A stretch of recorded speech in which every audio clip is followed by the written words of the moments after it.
Good morning, everyone. Happy Wednesday. It is February 25th. Lisa Lydia Scott with you here this morning. 25th. Yeah. We talked about March in the forecast here I know. already.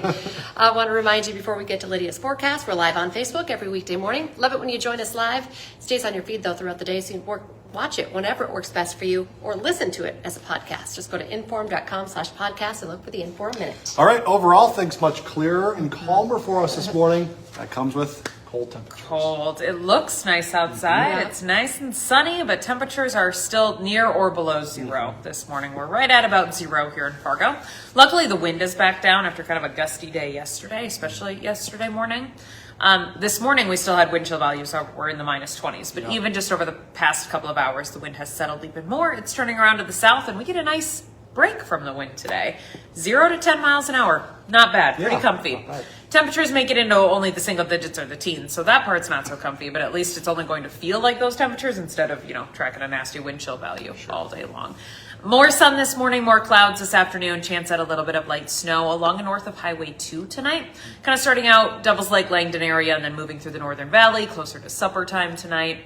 And then onto the Minnesota side through the rest of the evening toward bedtime in the early overnight hours.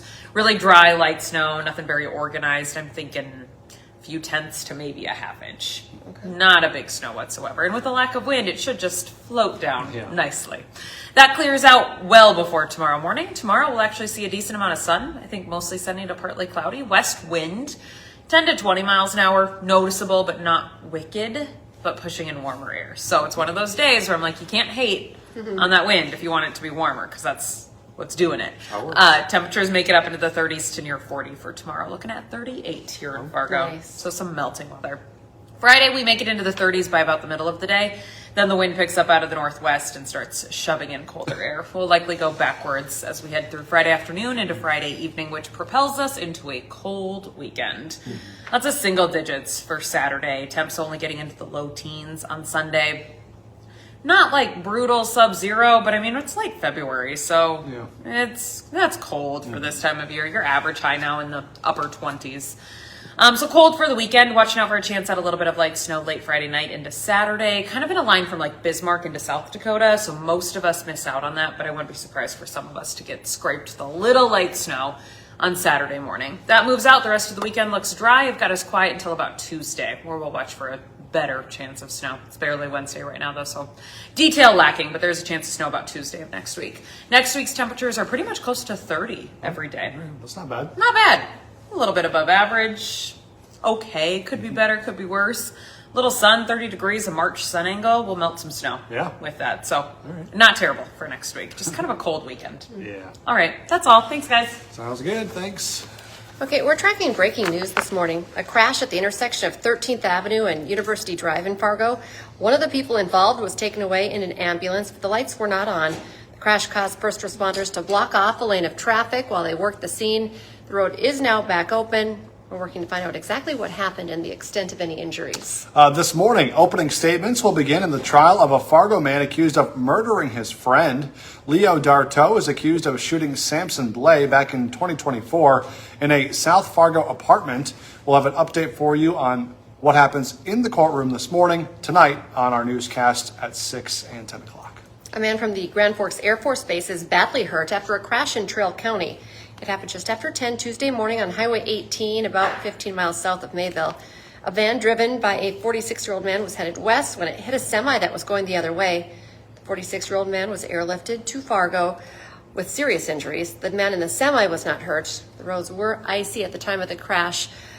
The official cause is still under investigation. Police are investigating after a man's body was found inside a burning car in North Fargo. That fire was reported just before 1 o'clock Tuesday afternoon on 28th Avenue North near Homeward Animal Shelter. Police say his death does not appear to be suspicious, but an autopsy will be done to identify the man and determine how he died. A wrongful death lawsuit has been filed against a Bureau of Indian Affairs police officer on the Turtle Mountain Reservation after a man was hit and killed during a chase. Court documents say in April of 2024, 30-year-old Russell Charette Jr. was a passenger in a vehicle involved in a high-speed chase. He either fell or exited the vehicle while it was still moving and was hit by a BIA officer's vehicle. No officers were named in the complaint A court date also has not yet been set. You can read more about the lawsuit right now on our website, inforum.com. The investigation into explicit Snapchat images involving Davies High School students in Fargo is now over. It was looking into allegations of child sex abuse material that was being circulated among high school students. The AG's office and the Cass County State's Attorney's Office confirmed the investigation is done. However, the results are not clear because of privacy laws when it comes to minors. Drew Wrigley, the AG, has said that more than 50 devices were seized from students as part of the investigation. He said the explicit images that were circulating involved multiple victims from FM schools here in the area and, in some cases, artificial intelligence. Today, NDSU women welcomed the Jackrabbits to Fargo. If they win, they clinch the conference title outright. We're going to be airing the basketball game live for you tonight, right on WDAY. Tip-off is at 7 o'clock. And today on Hot Mic with Don Izzo, I'm sure he'll talk about that. Yeah. But also, the first big football recruit of the class of 2027 has made his decision. Moorhead's Tay Rich explains why he chose Minnesota. Plus, we now know who and where the Bison will be playing in the Mountain West this fall. A breakdown of road trips to Hawaii and Las Vegas. Some good destinations on that schedule, I'd say. You can watch Hot Mic live 9 to 11 on WDAY Extra and Inforum.com. And now's a great time to get that Inforum.com subscription. Your all-access pass to all these news, weather, sports headlines.